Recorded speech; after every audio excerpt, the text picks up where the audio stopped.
The Toronto Analytics Party brings you a campaign solution that focuses on grassroots political advocates. This is for all of Ontario.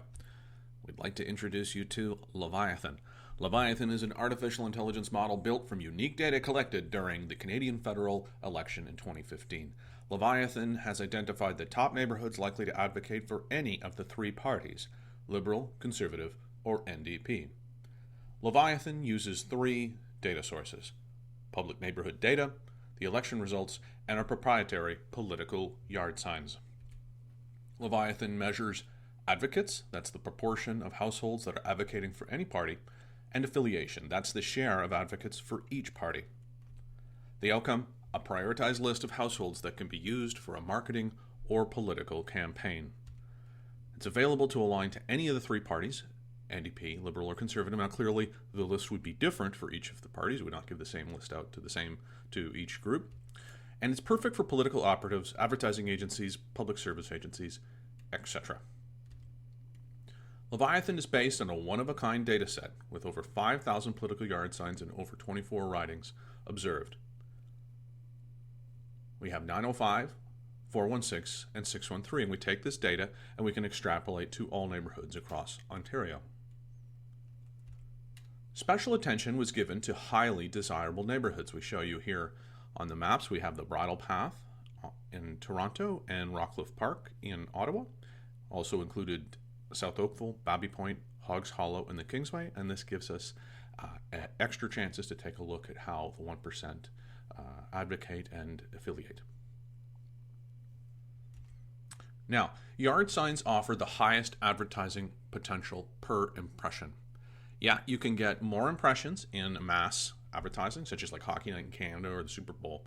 However, the per impression potential for yard signs is unique. Why? The conditions for advertising, the credibility, and the cost. The conditions for advertising is fantastic. Long impression time and minimal ad clutter. Ad clutter is where you have many ads competing for your attention at the same time, and in today's wall-to-wall advertising, the out-of-home ad placement is unrivaled. The credibility is one of a kind. Private advertisers love this kind of social evidence that the political yard signs can provide, and there's a substantial support for the role of social evidence in behavioral economics. What does that really mean? What we mean is neighborhoods influence neighbors. Consider if the entire street was blue, and the potential effect on you. Think about how this might change how you vote, what lawn sign you're willing to put up, and the way that you relate to your neighbors. From a cost perspective, it is very inexpensive. You're only paying for the material costs. You're clearly not paying to put a sign up on somebody's lawn. So it's, these excellent prime advertising spots are free to savvy campaigners, at least the variable cost from location. Now, while we're looking to take a look at who's advocating for whom and under what conditions, do want to clearly take a view to see how does advocates line up with the outcome of the election.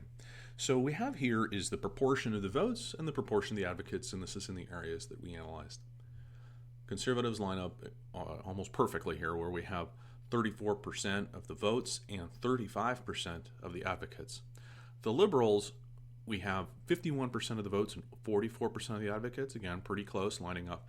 And the NDP at 14% of the votes and 22% of the advocates. So there's going to be some evidence here for that strategic voting that we heard a lot about during that election cycle, or certainly the election results. And I can tell you firsthand from going in and observing a lot of this data that you had, some of the ridings that I saw would have 70% of the yard signs were for the NDP party, and in the end, that riding went to different directions.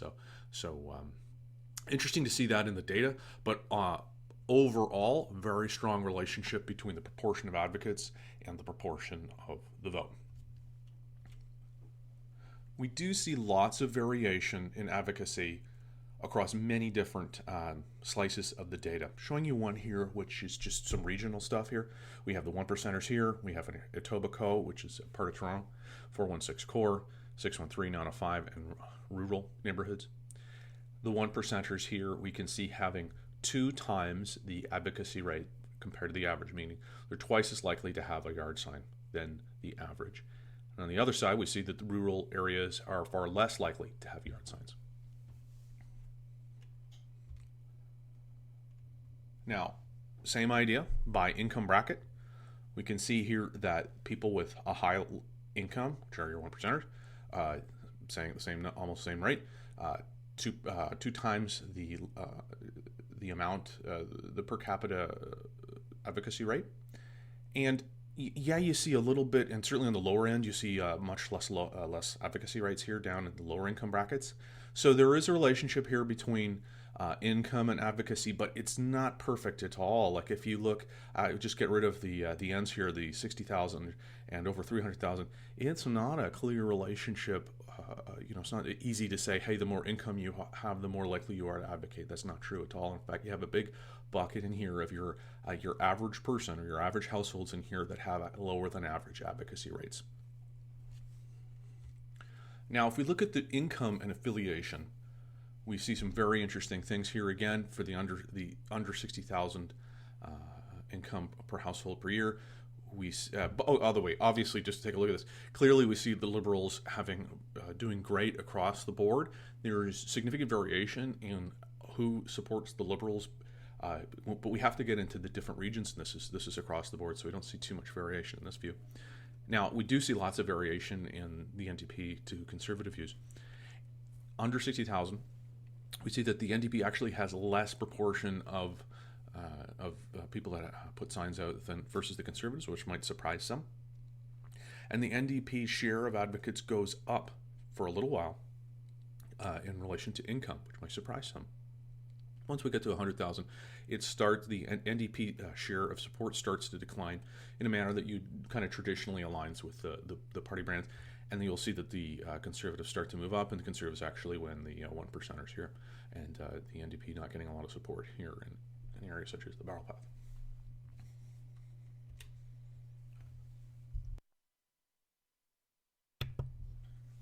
Now, transportation, another view. This is the means in which people get to work each day.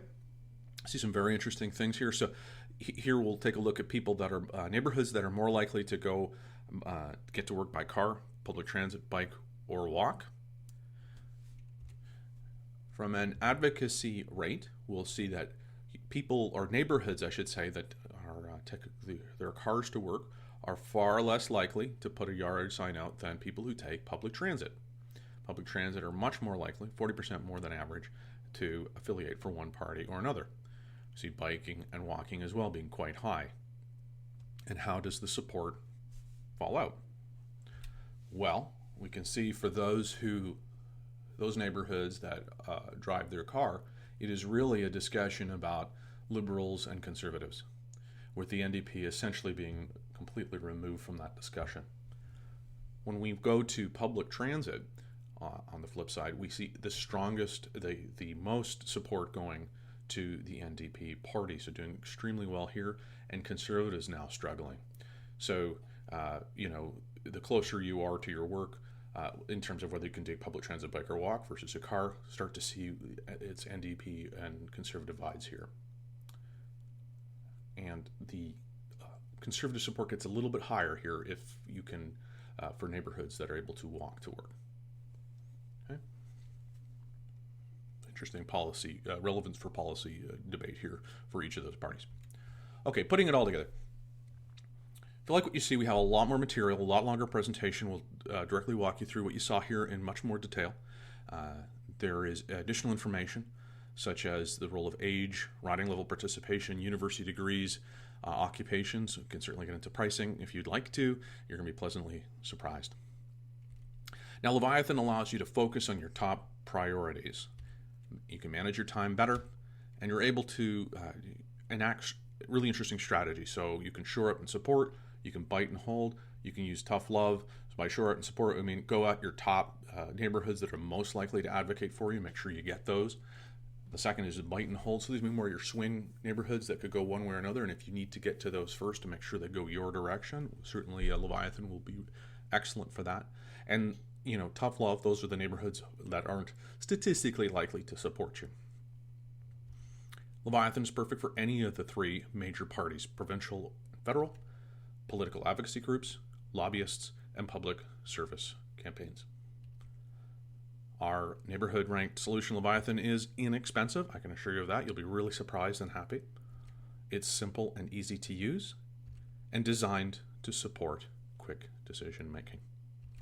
Thank you very much, and please visit the Toronto Analytics Party website for more information.